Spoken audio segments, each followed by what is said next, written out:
Hello and welcome back to Agriland's live coverage of Ploughing 2017. I'm here with Tom O'Dwyer, the head of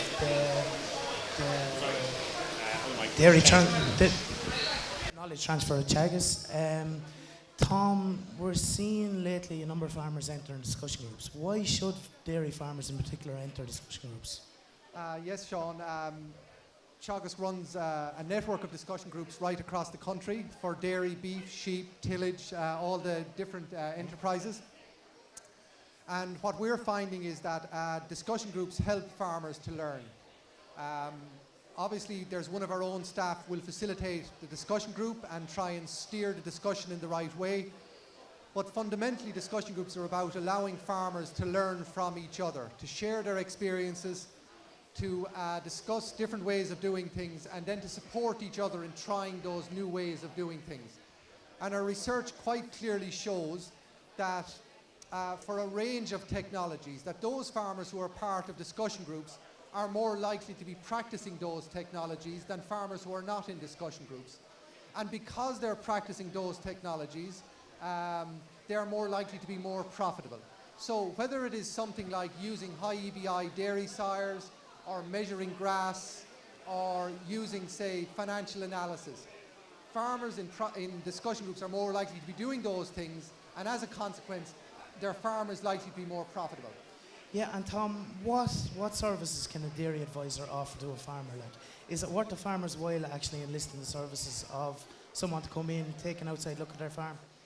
Yeah, so our dairy advisors offer a range of services to farmers, and I suppose in some respects, the dairy advisor can meet the needs of the individual farmer. But, you know, broadly speaking, they can assist with grassland management. So, you know, we have a demonstration here at the Ploughing today talking about grassland management.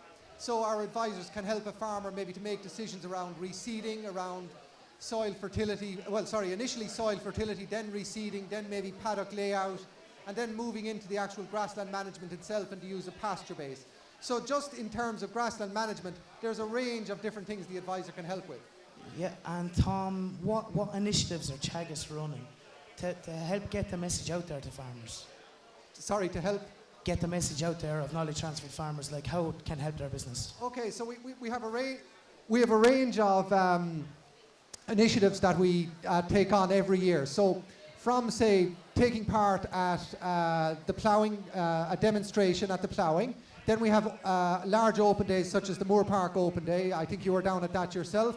And then we have more local or regional farm walks where we go out onto farms that are practicing the technologies such as grassland management, and we demonstrate what's happening on a farm and being practiced by a commercial farmer.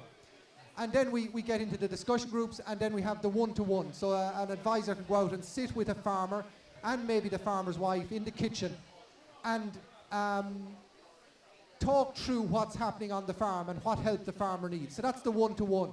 So we have a range of activities that we can do and that we do engage with farmers.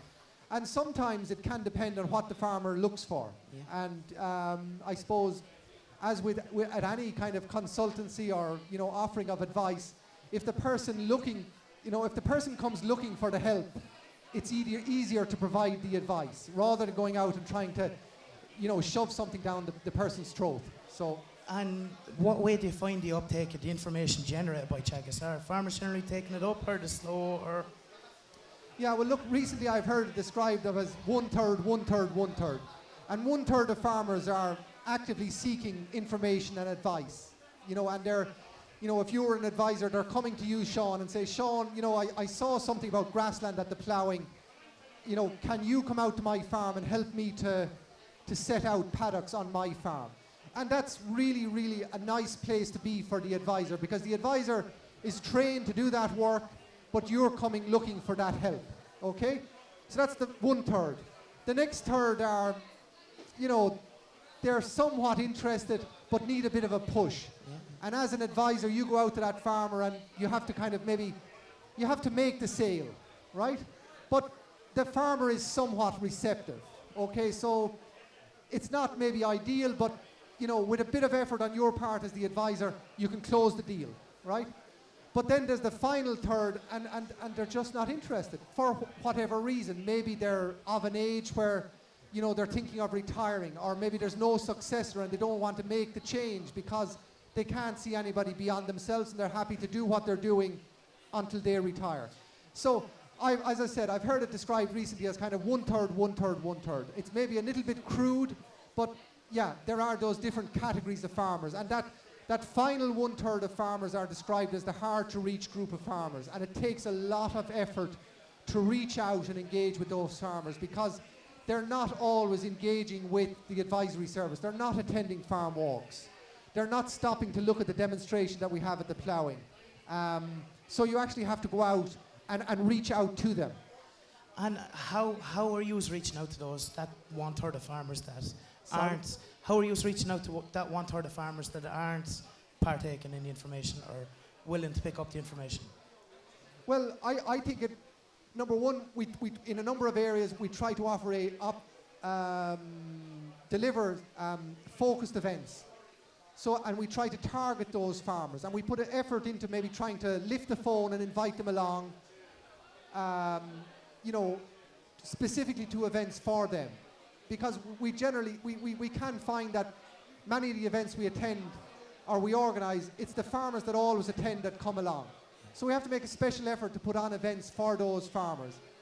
And then the other thing is we can target those farmers with visits, and we actually go out and we knock on the door and we say, look, can we talk to you about this? But it takes a lot of effort and a lot of resource.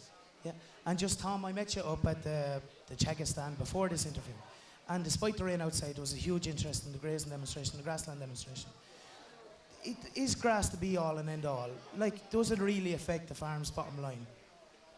Okay, so I think it's very important that everybody realises that our competitive advantage in Ireland over other countries that are producing meat and milk is our ability to grow grass. And we can grow grass because we have the climate and we have the soils and we have the water, rivers to do that, okay? That's our advantage, okay? You can go to other parts of the world and they cannot grow grass. They can grow other crops, but what we can do very well here in Ireland is grow grass. So if you understand that, well then that's an important realization. And once you realize that, well then you can start to do things that will allow you to make the most out of grass. So yes, grass is the be-all and end-all to our production systems here in Ireland. And our demonstration here today is trying to highlight to farmers the techniques and technologies that you can use on your farm to get more out of grass. Not everybody is going to be at the standard, say, of our research centres in Moore Park, Athenry or Grange.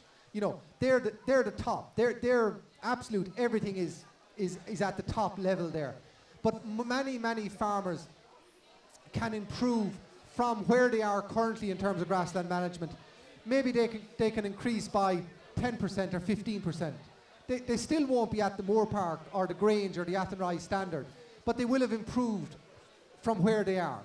And we can do that by paying attention to things such as soil fertility, grassland infrastructure, the number of grazings per paddock, our closing dates, our turnout dates, the decisions we take in the autumn, the decisions we take in the spring.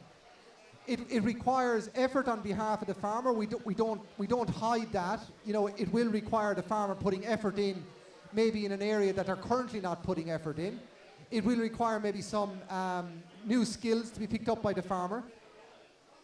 But it can be done. We have plenty of examples of farmers who have made changes. I was talking to a farmer from Mayo today, a cattle farmer from Mayo today, and he told me he's been measuring grass for the last 12 months. Was he heartbroken after the All-Ireland? Yeah, he said there was a work that had to be done, but I said, you know, what do you think of it over the last 12 months? He says, I'd recommend anybody to do it. It's the best thing I've done in the last 12 months. I wasn't doing it before then. I had to do, you know, learn some new skills. I've had to spend some more time on walking my paddocks, on managing grass. I've had to make some investments in paddock roadways, in paddocks, fencing, in water trucks and so on. But his comment to me was, I'd recommend any other farmer to do it. Yeah, and Tom, if we look outside, it's lashing rain. Yes. How are we going to encourage farmers to go out, put up reels, measure grass? Like, the financial benefit has to be there. Is it there? Absolutely, we're quite clear from our research work and from whether it's at the research farm or working with commercial farmers, that the more grass you have in the diet, the more profitable your farm will be. And for every extra ton of grass you can that your cows or sheep can graze, you can increase profit by, on dairy farms, by €180 per hectare. And the typical dairy farmer is approaching 40 hectares in size. So if you're adding a ton of grass and €180 for every ton, you can add a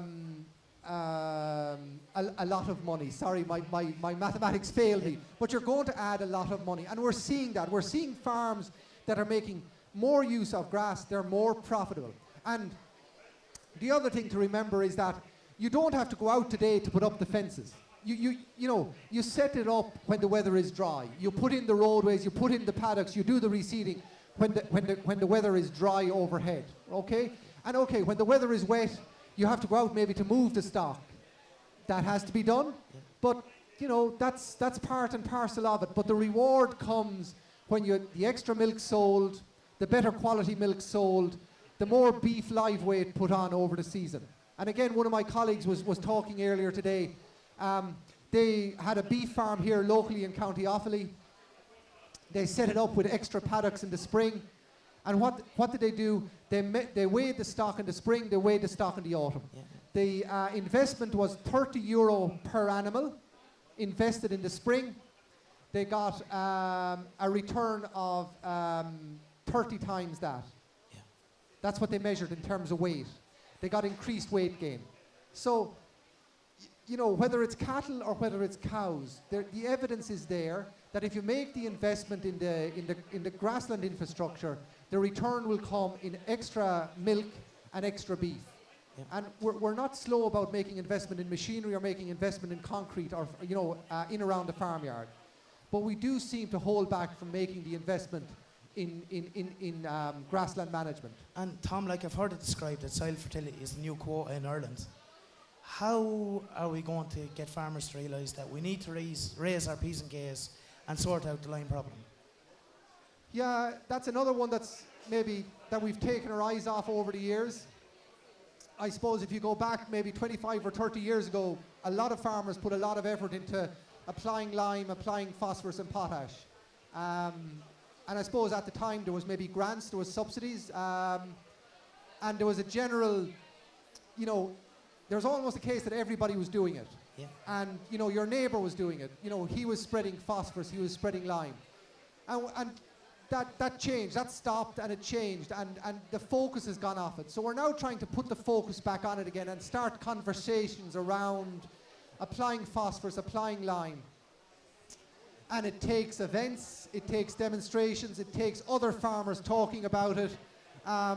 It takes the like of our grassland campaign to raise awareness about it.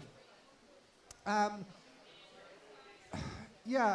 other farmers doing it. The biggest, and it goes back to maybe where we started our discussion around discussion groups. The thing that'll most quickly convince farmers is other farmers talking about it. Yeah. So on that note there, we'll finish up with Tom and we'll be back with Rachel in a couple of seconds.